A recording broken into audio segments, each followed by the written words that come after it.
আর সকলের মাঝখানে আল্লাহ তাআলা এই মৃত্যুকে জবাই করে দিবেন, মৃত্যু দিবেন। মানে মৌতের মৌত হয়ে গেল, এখন আর কোনোদিন মৌত আসবে না, মৌত শেষ। এই ঘটনা দেখার পর পর জান্নাতীরা এত আনন্দিত হবে, এত খুশি হবে, এত খুশি হবে, এত আনন্দিত হবে যে আর কোনোদিন মৌত আসবে না, জান্নাত থেকে বের হওয়া লাগবে না। যদি মৃত্যু আসা সম্ভব হতো, আনন্দের চোটে জান্নাতি মরে যেত। মৌত তো নাই, মৌতের মৃত্যু হয়ে গেছে, তাই আর জান্নাতি মরতে পারছে না, এত আনন্দিত হবে। অপরদিকে জাহান্নামীরা এত অস্থির আর পেরেশান হবে, যদি মৃত্যু নামে কিছু থাকতো তাহলে ওই অস্থিরতার পেরেশানিতেই তারা মারা যেত। যেহেতু মৌত চলে গেছে, আর কোনোদিন মৃত্যু হবে না, তাই মরবে না। এক কথায় বুঝাতে চাচ্ছি, মানুষের শরীর নশ্বর, মানুষের শরীর এক সময় শেষ হয়ে যাবে, কিন্তু মানুষের রূহ কখনো শেষ হবে না। এই জগৎ থেকে ভিন্ন জগতে, তারপরে আরেক জগতে, এইভাবে জগৎ জগান্তরে সে কি করবে? পাড়ি জমাবে। রব্বুল আলামিন যেহেতু তাকে আবাদিয়ত দান করেছেন, আজালিয়ত দেন নাই, যেহেতু আবাদিয়ত দিয়েছেন, তাই সে আবাদুল আবাদ, চিরকাল থাকবে। মানুষের শরীরে যখন রোগ হয়, রোগ জীবাণু বাসা বাঁধে, মানুষ ডাক্তারের কাছে যায়, হসপিটালে যায়, মানুষ দৌড়াদৌড়ি শুরু করে দেয়। ছোট হসপিটালে কাজ না হলে বড় হসপিটালে যায়, যে কোনো মূল্যে রোগ থেকে মুক্তি লাভ করার চেষ্টা করে, করে কিনা? মেরে মুহতারাম দোস্ত, রূহের মধ্যে যখন রোগ ব্যাধি বাসা বাঁধে, রূহের সবচেয়ে বড় রোগের নাম হলো শিরক। রূহের সবচেয়ে বড় যে রোগ, যে ক্যান্সার সারে না, এই রকম রোগের নাম হলো কি? শিরক। গুনাহের খাহেশ, গুনাহের আগ্রহ, আখিরাত ভুলে থাকা, আখিরাতের জীবনকে ভুলে যাওয়া, দুনিয়ার জীবনকে প্রাধান্য দেওয়া, এটা হলো রূহের ক্যান্সার। এই ক্যান্সার মানুষকে, রূহের মৃত্যু ঘটায়, রূহের ইমানি শক্তিকে শেষ করে দেয়, ইমানকে ধ্বংস করে দেয়। মেরে মুহতারাম দোস্ত, এই রূহ যেই জায়গাটায় থাকে, সেই জায়গাটাকে হাদিসের পরিভাষায় কলব বলে, যেটাকে আমরা হার্ট বলি। রূহ এসে যেই জায়গায় অবস্থান করে, এই জায়গাটাকে কি বলে? কলব বলে, হার্ট বলে। সময় ঠিক হয়েছে? আলোচনা হিসেবে করতে হবে। আচ্ছা, কারণ দেখা যাবে মোকাদ্দিমায় সময় পার করে দিচ্ছি, মাকসাদে আসতে পারিনি।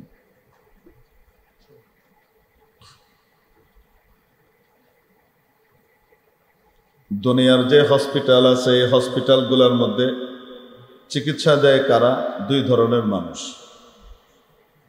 ডাক্তার সাহেব এবং ওয়ার্ড বয়, নার্স। ডাক্তার সাহেবরা ডিসিশন দিয়ে দেন, এটা এটা করতে হবে।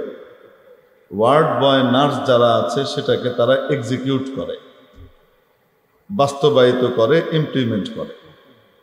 ডাক্তার লিখে দিছেন এখানে এই এই এই দিতে হবে, এই এই সময় পরে, অমুক সময় এই ট্যাবলেট, অমুক সময় এই ইনজেকশন, অমুক সময় এই স্যালাইন, এই পরিমাণ দিতে হবে।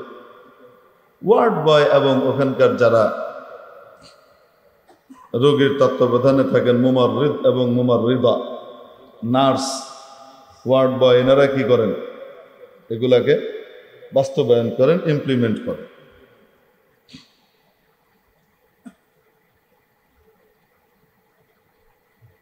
সাধারণত দেখা যায় হসপিটালের নার্স এবং ওয়ার্ড বয় যারা আসেন, তারা যেই হসপিটালে ঢুকেছেন, ওই হসপিটালেই জীবন কাটিয়ে দিচ্ছেন। সরকারি হাসপাতালে এক জায়গায় দিয়েছে, সেখানেই জীবন চলছে। 5 বছর, 10 বছর, 25 বছর, 30 বছর হয়ে যায়, তারপরে রিটায়ারমেন্টে যায়। আর ডাক্তার সাহেবরা তাদেরকে এই হসপিটাল থেকে ওই হসপিটাল, ওই হসপিটাল থেকে ওই হসপিটাল, এভাবে কি করতে থাকে, কিছুদিন পর পর ট্রান্সফার করতে থাকে স্বাস্থ্য অধিদপ্তর। কেউ কেউ আবার এক হসপিটালে জীবন কাটাচ্ছেন, এরকমও হয়। হয় কি হয় না? হসপিটালগুলোর চিত্র বলছি আপনাদের কাছে। মেরে মুহতারাম দোস্ত, এখন মনে করেন এক হসপিটালের নার্স এবং ওয়ার্ড বয়রা বললেন যে আমরা 25-30 বছর ধরে এই হসপিটালে পুরনো এবং এই হসপিটালে আমরা অভিজ্ঞতা অর্জন করেছি, আর এই মাত্র পাশ করে আসছে 4-5 বছর হয়েছে ডাক্তার, আমরা দাড়ি পাকায় ফেলছি, চুল পাকায় ফেলছি, আর এই ডাক্তার তো মাত্র জন্ম নিয়ে আসে কয়দিন আগে, এখনো চুল দাড়িতে পাকার ভাবও আসে নাই, ওই বয়সই আসে নাই। এবং বাস্তবে দেখা যায় যে অনেক নতুন ডাক্তারের চেয়ে হসপিটালের নার্স এবং ওয়ার্ড বয়দের প্র্যাকটিক্যাল যোগ্যতা এত বেশি হয় যে অনেক সময় ডাক্তার ভেইন খুঁজে পাচ্ছে না। রোগীর শরীরে এমন অবস্থা, পানি টানি এসে ফুলে টুলে এমন এক অবস্থা হয়েছে, এখন স্যালাইন দেওয়া লাগবে, ক্যানোলা করা লাগবে, ভেইন খুঁজে পাওয়া যাচ্ছে না। এদিকে দেখে, এদিকে দেখে, এখানে ওখানে বিভিন্ন জায়গায় দেখছে। তো কিছু ওয়ার্ড বয় এবং নার্স এত পারদর্শী হয়, এরা কিছুই দেখা যাচ্ছে না, এরকম করে কেমন যেন একটা থাপ্পড় মারে, কিছুই দেখা যায় না, একদম পরিপূর্ণ অনুমান এবং আন্দাজের উপরে সে ঢুকাই দিচ্ছে, একদম একবারেই সে ভেইনের ভিতরে ঢুকাই ফেলতেছে সুখ। এরকমও হয় কি হয় না? প্র্যাকটিক্যাল যোগ্যতা অনেক সময় এরকম বেশি থাকে।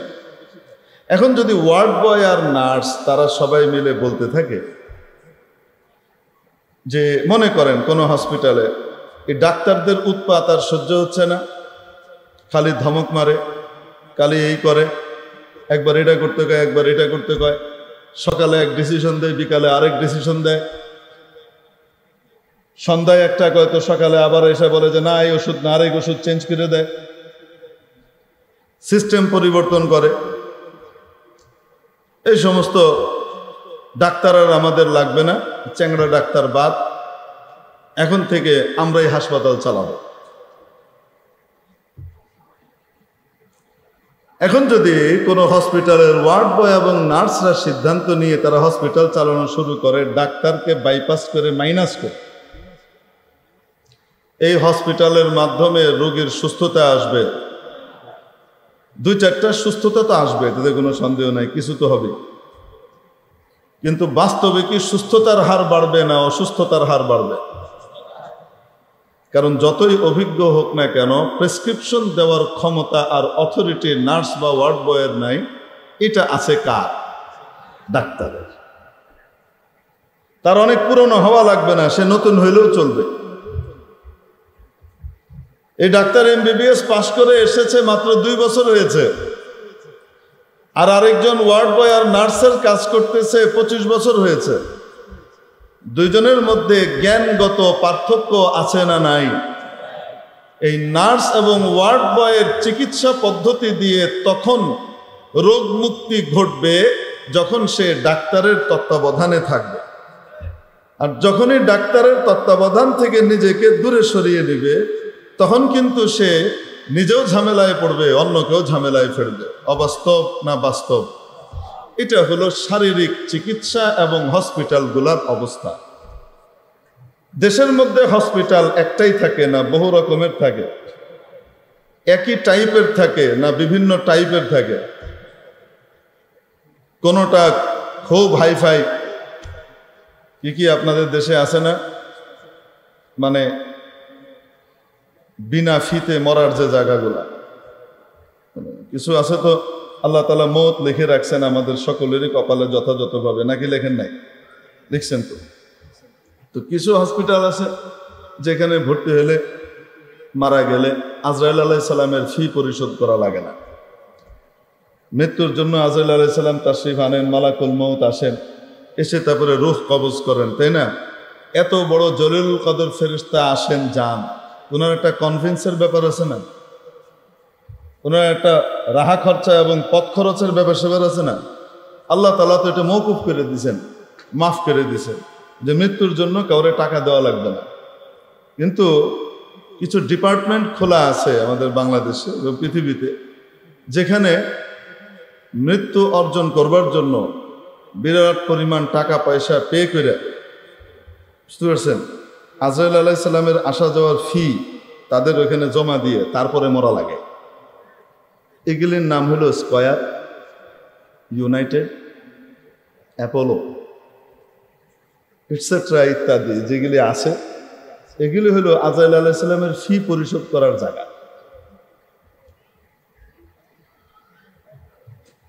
বুঝেন নাই মনে হয়? বাইরে থাকলে আরো কিছুদিন বাঁচত, ওখানে গিয়ে তাড়াতাড়ি মরছে। বাইরে থাকলে আত্মীয় স্বজনের মাঝখানে, পরিচিত জনদের মাঝখানে চেহারা দেখতে দেখতে দুনিয়া থেকে বিদায় নিত। আর ওখানে গিয়ে নিঃসঙ্গ হয়ে, কেউ নাই, আত্মীয় স্বজন নাই, কেউ নাই, গলার ভিতর দিয়ে পাইপ ঢুকাই দিয়েছে, নাকের ভিতর দিয়ে ঘোড়ার ডিম ঢুকাই দিয়েছে, এরকম করে ফুলাই দিয়েছে, নামতেছে, ঠান্ডা লাগতেছে শরীরের ঠান্ডার কারণে কুকড়ায় যেতেছে, বলতেও পারতেছে না যে একটু এসিটা কমাও, আমার গায়ে এই দাও, এটি কভারও নাই। যারে কবে সে তো ওগুলো বুঝেও না, সে তো তার আত্মীয় স্বজন না, নিকট আত্মীয় না, যে চোখের ইশারায় বুঝবে যে এটা চাইতেছে আর ওইটা চাইতেছে। এই খাটাখাটনি পেরেশানির ভিতরে কষ্ট করতে করতে দুনিয়া থেকে যেতে হবে। এই জায়গাগুলোর নাম হলো এটি। কিছু মনে করেন না, এরা আবার আমার উপরে খুব রাগ করবে, বলবে যে আয়েন আপনি আমার কাছে চিকিৎসা করতে, দেখাম। আল্লাহ মাফ করুক। আলহামদুলিল্লাহ এখানে উন্নত চিকিৎসা হয় আমাদের দেশে, আমরা জানি এগুলো উন্নত চিকিৎসার জায়গা। আবার মৃত্যুর জন্য খুব করুণ জায়গা, যেখানে এমন রেস্ট্রিকশন দেওয়া আছে, আত্মীয় স্বজন ধারে কাছে থাকতে পারে না, এমনি নিঃসঙ্গ অবস্থায় দুনিয়া থেকে যাওয়া লাগে। আল্লাহ তো লিখেই রাখছেন কে কখন যাবে, সেটা বাইরে যাক আর ওখানে যাক। সাধারণ হাসপাতালে হলে ডাক্তার ডেকে বলে, দেখেন শরীরটা খারাপ করতেছে, আপনারা মনে হয় না খুব একটা আপনারা কাছে থাকেন। কি বলে? ঢাকা মেডিকেল কলেজে আমার নানা জানকে ভর্তি করা হলো, তো অবস্থা যখন খারাপের দিকে, তো আমাকে ডাক্তার সাহেব বলছেন, আজকের রাতটা খুব ভালো মনে হচ্ছে না, আপনারা একটু কাছে পিছিয়ে থেকেন, কাছে থেকেন। এটা হলো ঢাকা মেডিকেল কলেজ, বাংলাদেশের সবচেয়ে সেরা চিকিৎসা যেখানে হয়, মনে রাখবে।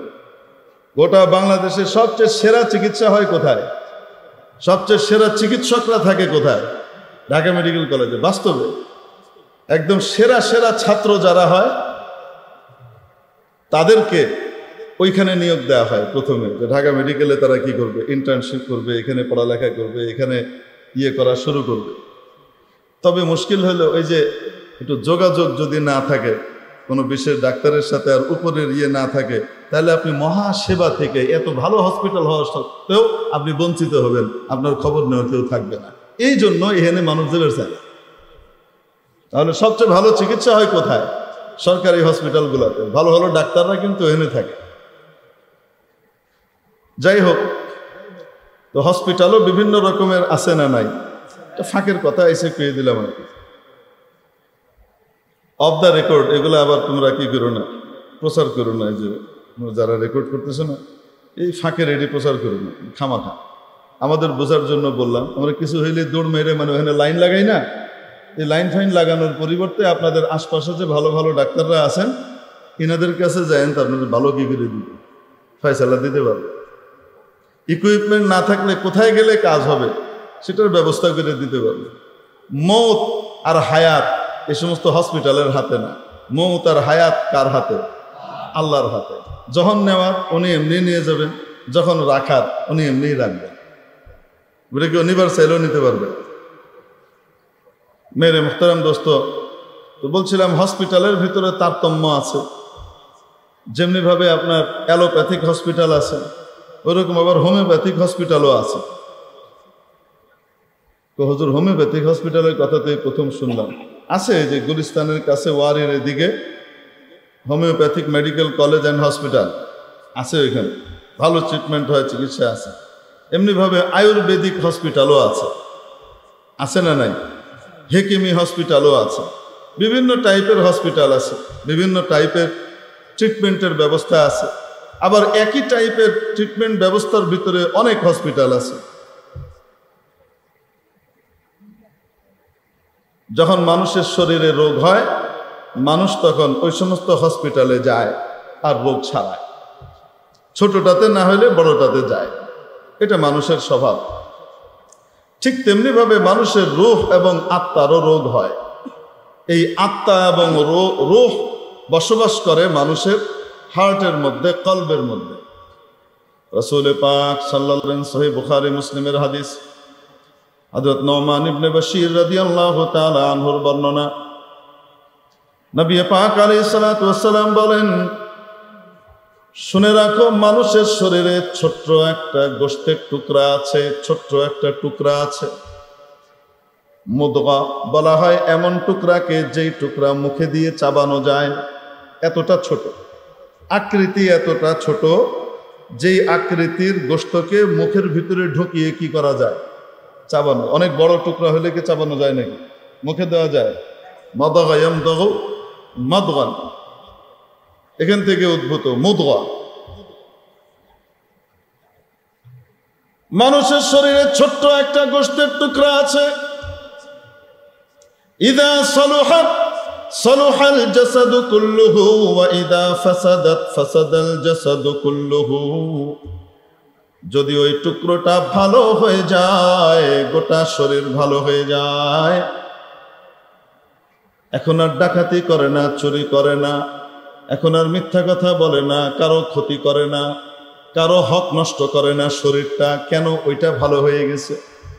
এখন আর সমাজে অনাসৃষ্টি করে না, সমাজে ভালো কাজ প্রচার করে, সমাজের মধ্যে ভালো পরিবেশ তৈরি করে, গোটা শরীর থেকে ভালো ভালো কাজ প্রকাশ পেতে থাকে, কারণ ওই গোশতের টুকরাটা ভালো হয়ে গিয়েছে।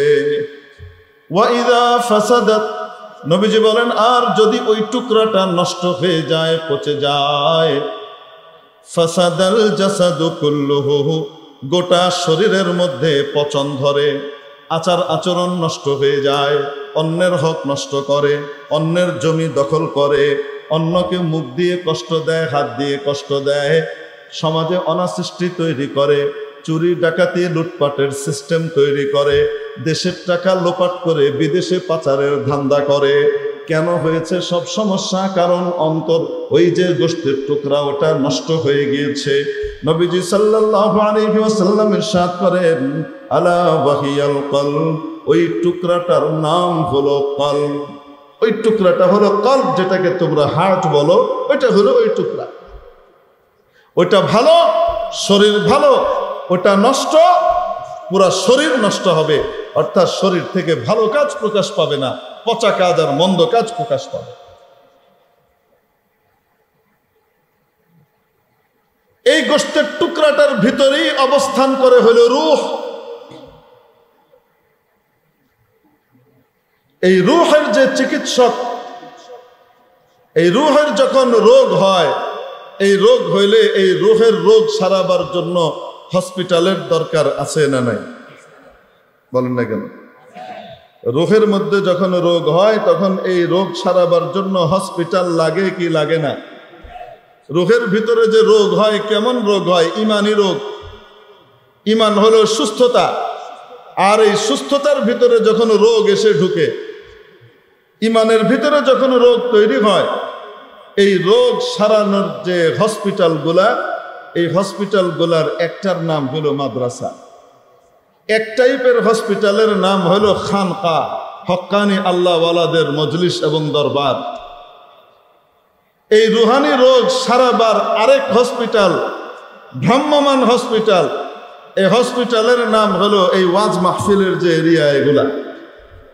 এই রুহানি রোগ সারাবার হসপিটালের আরেক নাম হলো দাওয়াত ও তবলিগের মেহনত। এগুলা হলো এক একটা হসপিটাল। বুঝাইতে পারছি আপনাদেরকে? এখন হসপিটাল চলে কি দিয়ে? হসপিটালের চিকিৎসা ব্যবস্থা চলে হলো ডাক্তার এবং ওয়ার্ড বয় আর নার্সের সমন্বয়ে।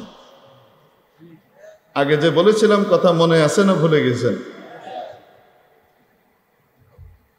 এই রুহানি রোগ সারাবার যে হসপিটালের ডাক্তার, এই ডাক্তারদের ভিতরে প্রতিকৃত যারা একেবারে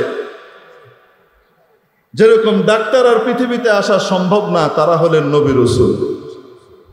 নবী রাসূলের অনুপস্থিতিতে এই ডাক্তারের দায়িত্ব দেওয়া হয়েছে নবীর ওয়ারিস আলেম ওলামাদেরকে। এই হসপিটালগুলার রুহানি রোগের, আত্মিক রোগের যে চিকিৎসক, এই চিকিৎসকের নাম হলো আলেম ওলামা। আলেম ওলামা বলে দিবেন এভাবে করতে হবে, ওইভাবে করতে হবে, আর এটাকে এক্সিকিউট করবে, বাস্তবায়ন করবে তাদের হাওয়ারি এবং তাদের সহযোগী যারা থাকেন তারা। ইনারা হলেন ওয়ার্ড বয় এবং নার্সের মতো। যেমন দাওয়াত ও তাবলীগের মধ্যে আলেম ওলামারা হলেন ডাক্তারের মতো, পুরনো সাথী এবং মেহনতওয়ালা সাথীরা হলেন ওয়ার্ড বয় আর নার্সের মতো। বুঝাইতে পারি নাই? এখন মনে করেন কোন হসপিটালে যদি পুরনো ওয়ার্ড বয় আর নার্স তারা সব একত্রিত হয়ে বলে ডাক্তারের জ্বালাতন আর সহ্য করা যাচ্ছে না, ডাক্তার সকালে একটা কয়, বিকালে একটা কয়, এখন প্রেসক্রিপশন দিয়ে দিছে একটা হসপিটালে, আমরা এটা দিচ্ছি, আগামীকাল এসে বলতেছে না এই ডোজটা এমনি কমাও, এই ডোজটা বাড়াও, এই ওষুধ বাদ, এই ওষুধ যোগ। এর কি জ্বালাতন শুরু করলো, কিনাই আনলাম মাত্র ওষুধ, এখন আবার কি করতেছে, এই ওষুধ ফেরত দিয়ে আরেক ওষুধ আনাইতে বলতেছে। এখন থেকে এই চ্যাংড়া ডাক্তার আর অল্প বয়সী ডাক্তারদের আমাদের দরকার নাই। এখন থেকে আমরা ওয়ার্ড বয় আর নার্সরাই পুরনো যারা আছে তারাই ট্রিটমেন্ট করব, হাসপাতাল চালাবো, হসপিটাল চলবে। আসতে বলেন, আমি কি বোঝাইতে চাইতেছি? আশা করি বুঝতে পারতেছেন আপনারা। হসপিটাল চলবে? চলবে না। হসপিটাল চলতে হলে ডাক্তারের কোনো বিকল্প নাই। ওয়ার্ড বয় আর নার্স যদি সব স্ট্রাইক করে আমরা হসপিটালে থাকবো না। ডাক্তাররা যদি থাকে তাহলে সাধারণ রোগীদেরকে, তাদের অ্যাটেন্ডেন্টদেরকে আবার নতুন করে ট্রেনিং দিয়ে কাম করায় ফেলতে পারবে। ঠিক কি ঠিক না? নতুন করে তৈরি করতে পারবে। ডাক্তারবিহীন হসপিটাল যেমন চলে না, রুহানি রোগের ট্রিটমেন্টের জায়গা যে হসপিটালগুলো আছে, মাদ্রাসা, খানকা, দাওয়াত ও তাবলীগ থেকে শুরু করে অন্যান্য জায়গাগুলো, এইগুলাও কখনো রুহানি ডাক্তার আলেম ওলামা ব্যতীত চলবে না। আলেম ওলামাকে বাইপাস করে রুহানি চিকিৎসা দিতে গেলে ঝামেলা আছে, বিপদ আছে। ঠিক কিনা? আল্লাহ তাবারাক ওয়া তাআলা এই সহজ জিনিস বুঝবার তৌফিক আমাদেরকে নসিব করেন। বেশি কথা কত লাগে না। মেরে মুহতারাম দোস্ত, রুহানি রোগের ট্রিটমেন্ট দেওয়ার জন্য রব্বুল আলামিন নির্বাচিত করেছিলেন এমন সব নবী রাসূলকে যাদের মধ্যে কোনোদিন কোনো রুহানি রোগ তৈরি হয় নাই। রুহানি রোগের নাম হলো গুনাহ। রুহানি রোগের নাম কি? এই জন্য মেরে মুহতারাম দোস্ত, নবী রাসূলকে রব্বুল আলামিন পরিপূর্ণভাবে এই রুহানি রোগ থেকে মুক্ত রেখেছিলেন। ছোট রোগ, বড় রোগ, সব কিছু থেকে। নবী রাসূলের কোনোদিন কোনো গুনাহ হয় নাই। নবুয়তের আগেও হয় নাই, নবুয়ত পাওয়ার পরেও হয় নাই। হেফাজত করেছেন কে? গুনাহের অপর নাম হলো জুলম। গুনাহের অপর নাম কি? কোরআন হাদিসের পরিভাষার ভিতরে জুলুম বলতে গুনাহকে বোঝানো হয়। জুলুমের অনেক অর্থ, তার ভিতরে এক অর্থ কি? গুনাহ। ছোট হোক আর বড় হোক, গুনাহের আরেক নাম জুলুম। কারণ যে ব্যক্তি এই গুনাহ করে, গুনাহের কারণে সে নিজের উপরে সর্বপ্রথম জুলুম করে, অত্যাচার করে। মাওলার সাথে তার যে সম্পর্ক, সেই সম্পর্কের ঘাটতি দেখা দেয় গুনাহের কারণে। অত্যাচার কার উপরে করলো? এই জন্য গুনাহকে তাবির করা হয়, ব্যাখ্যা করা হয় কোরআন হাদিসের ভিতরে জুলুম দিয়ে। বুখারী শরীফের ভিতরে হযরত ইমাম বুখারী রাহমাতুল্লাহ আলাইহি একটা স্বতন্ত্র পরিচ্ছেদ রচনা করেছেন, বাবু যুলমিন দুনা যুলম। গুনাহের তারতম্য আর স্তর। মেরে মুহতারাম দোস্ত, নামাজের মধ্যে যখন আমরা শেষ বৈঠকের ভিতরে আত্তাহিয়াতু পড়ি, আত্তাহিয়াতুর পরে কি পড়ি? দুরূদ শরীফের পরে কি পড়ি? দোয়া মাসুরায় কি পড়ি? আল্লাহুম্মা ইন্নী যালামতু নাফসি যুলমান কাসীরা। আয় আল্লাহ, আমি আমার উপরে জুলুম করেছি, অত্যাচার করেছি, বড় ধরনের জুলুম, অনেক জুলুম করেছি মাওলা, অনেক জুলুম। ওয়ালা ইয়াগফিরুদ যুনুবা ইল্লা আনতা।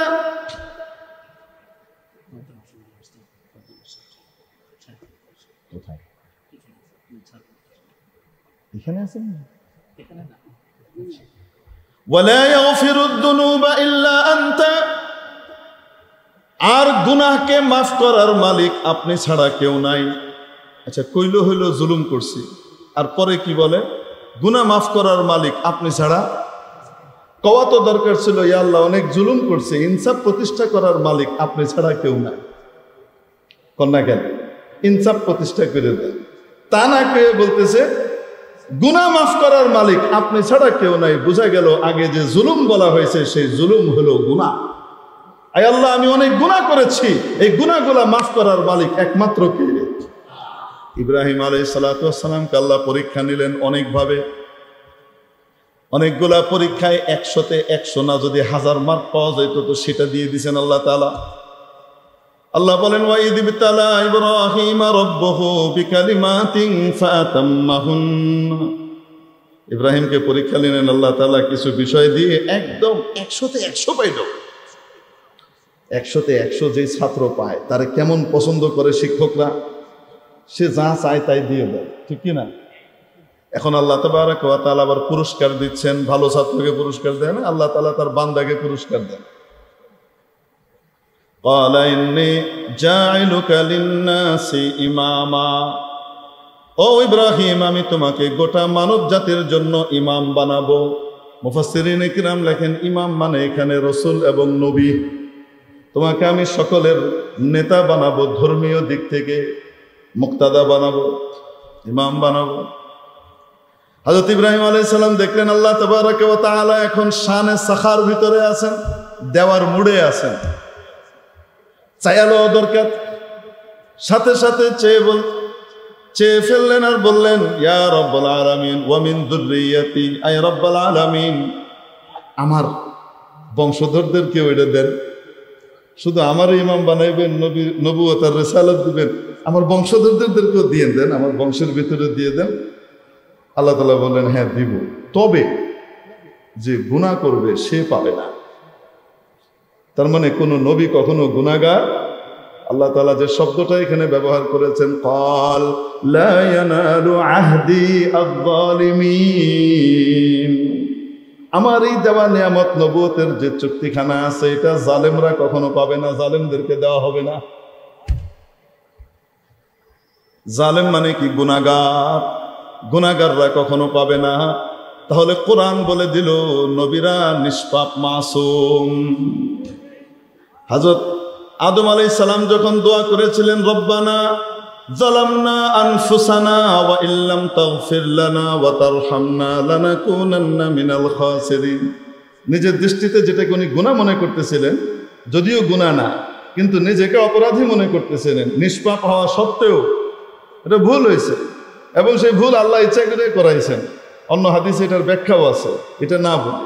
তখন কি বলতেছেন, ইয়া আল্লাহ আমি জুলুম করছি আমার উপরে, আপনি ছাড়া আর কেউ গুনাহ মাফ করতে পারবে না। যদি আপনি গুনাহ মাফ না করেন, তাহলে বোঝা গেল গুনাহের আরেকটা, গুনাহকে ব্যক্ত করা হয় কোন শব্দ দিয়ে? কোরআন হাদিসে জুলুম দিয়েও ব্যক্ত করা হয়। বুঝাতে পেরেছি মেরে মুহতারাম দোস্ত?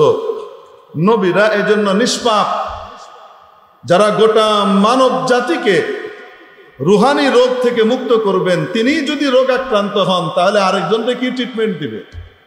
এক রোগী নাকি এক ডাক্তারের কাছে গেছে, যাওয়ার পরে ডাক্তারের কাছে গেছে কেন? তিনি একটা জিনিসকে দুইটা দেখেন, চোখের সমস্যা। একটা জিনিসকে কয়টা দেখেন? দুইটা দেখেন।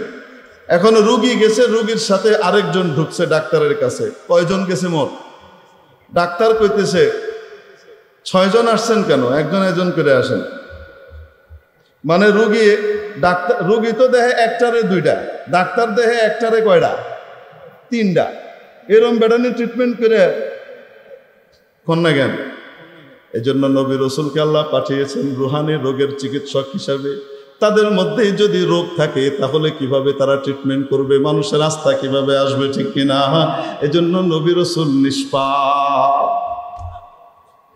এই নিষ্পাপ নবী রাসূলের ওয়ারিস হিসেবে রব্বুল আলামিন কবুল করেছেন আলেম ওলামাকে। ইন্নাল উলামা ওয়ারাসাতুল আম্বিয়া ওয়া ইন্নাল আম্বিয়া লাম ইউওয়ারিসু দিনারাও ওয়ালা দিরহামা ইন্নামা ওয়ারাসুল ইলম। রব্বুল আলামিন আলেম ওলামাকে নবীদের ওয়ারিস হিসেবে তৈরি করেছেন। যখন যেই সমাজে নবী নাই সেই সমাজে নবীর দায়িত্ব পালন করেন আলেম ওলামা। নবী থাকলে যেমন উম্মতের দায়িত্ব আলেম ওলামার কথা মেনে চলা ও নবীর কথা মেনে চলা, ঠিক তেমনি ভাবে নবীর অনুপস্থিতিতে উম্মতের দায়িত্ব হলো নবীর ওয়ারিস আলেম ওলামার তত্ত্বাবধানে চলা, ঠিক কিনা? এখন ওলামায়ে কেরাম 5 তারিখে ডিসিশন একটা দিছিলেন, মনে করেন যে অমুক অমুক জায়গায় ঢুকতে পারবে না, অমুক অমুক জায়গায় এই সময় আসতে পারবে না, এটা করতে পারবে না। আবার ওনারা যদি ডিসিশন চেঞ্জ করেন যে না ঠিক আছে আপাতত এখানে ঢুকতে দেওয়া হলো, এপ্রিল পর্যন্ত দেখা হবে। এখন যদি আমরা রুগীরা কই এই ডাক্তার খালি কি করে, এদিকে ওদিক ডিসিশন চেঞ্জ করে। এখন বলেন তো দেখি উম্মতের চিকিৎসা কেমনে করতে হবে, কখন কেমনে করতে হবে, এটা কে ভালো জানে? ডাক্তার ভালো জানে। ডাক্তারের কথার উপরে খোঁচা মারা এই বেয়াদব রোগীর কপালে ঈমান জুটে না। এই জন্য মনে রাখতে হবে আলেম ওলামা যখন যেভাবে ডিসিশন দিবেন আমরা সেভাবে ইনশাআল্লাহ আমল করব। পারবো না? যদি কয় থাকো থাকবো, যদি কয় উঠো উঠবো, যদি কয় বসো বসবো, যদি বলো শুয়ে পড়ো তো শুয়ে পড়বো, যদি কয় জান দিতে হবে তো জান দিব ইনশাআল্লাহ। আল্লাহ তাবারাকা ওয়া তাআলা আমাদেরকে এই মোটা কথাগুলা বুঝবার তৌফিক দান করেন।